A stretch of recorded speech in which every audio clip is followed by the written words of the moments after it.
بسم اللہ الرحمن الرحیم۔ السلام علیکم ناظرین، کیسے ہیں آپ؟ ناظرین، آج میں آپ کو قیامت کی نشانیوں کے بارے میں بتائیں گے۔ تو ویڈیو شروع کرنے سے پہلے میرے آپ سے گزارش ہے کہ آپ نے ابھی تک ہمارا چینل سبسکرائب نہیں کیا ہے تو سبسکرائب کیجئے اور بیل آئیکن کی گھنٹی کو دبا دیجئے تاکہ نئے آنے والی ویڈیو آپ کو ملتی رہے۔ ایک روز حضرت صلی اللہ علیہ وسلم نے فرمایا کہ قیامت کے علامت میں سے یہ بھی ہے کہ مسلمان حکمران ملک کے لگان کو اپنی ذاتی دولت بنا لیں گے۔ لوگ زکوٰۃ کو ٹیکس سمجھ کر ادا کریں گے، امانت کو مال غنیمت کی طرح حلال جانیں گے، شوہر اپنی بیوی کی بے جا اطاعت کرے گا اور اولاد والدین کی نافرمانی کرے گی۔ لوگ برے لوگوں سے دوستی کریں گے۔ علم صرف دنیاوی ضرورت کو پورا کرنے کے لیے حاصل کیا جائے گا۔ قوم کے لیڈر انتہائی کمینے، بدحلق، لالچی ہوں گے۔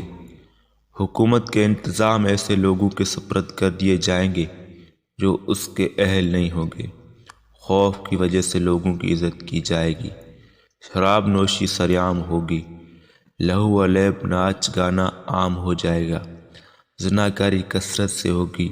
امت کے بعد والے لوگ گزرے ہوئے لوگوں پر لعن طعن و ملامت کریں گے۔ لڑکوں میں بھی باہم برا چلن ہوگا۔ مسجد میں کھیل کود کریں گے۔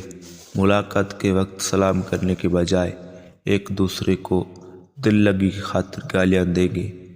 شریعت کا علم کم ہو جائے گا۔ دلوں سے امانت کی اہمیت کا خیال اٹھا لیا جائے گا۔ جھوٹ کو فن سمجھا جائے گا۔ شرم و حیا اٹھ جائے گی۔ عورتیں زیادہ ہوں گی۔ بے پردہ اور جسم کی نمائش کے لیے باریک لباس زیب تن کر کے بازاروں میں پھریں گی تاکہ لوگوں کو اپنے طرف مائل کر سکیں۔ ان کے علاوہ آپ صلی اللہ علیہ وسلم نے اور بھی بہت سے علامت بیان فرمائی ہے، مثلا امام مہدی کا تشریف لانا، جن کا نام محمد، والد کا نام عبداللہ اور والدہ کا نام آمنہ ہوگا۔ حضرت عیسیٰ علیہ السلام کا آسمان سے نازل ہونا، جو صحیح حدیث سے ثابت ہے۔ دجال کا ظہور، اس کا فتنہ اور اس کا قتل، اس کے علاوہ واقعہ خسف کا پیش آنا اور ایک بہت بڑے کالے دھوئیں کا نمودار ہونا جو زمین پر چھا جائے گا، بدعات کا عام ہو جانا، آفتاب کا مغرب سے طلوع ہونا وغیرہ۔ جب ان علامات کا ظہور ہو جائے تو سمجھ لو قیامت آ گئی۔ تو ویڈیو پسند ہے، ویڈیو کو لائک کرو، شیئر کرو۔ اللہ حافظ۔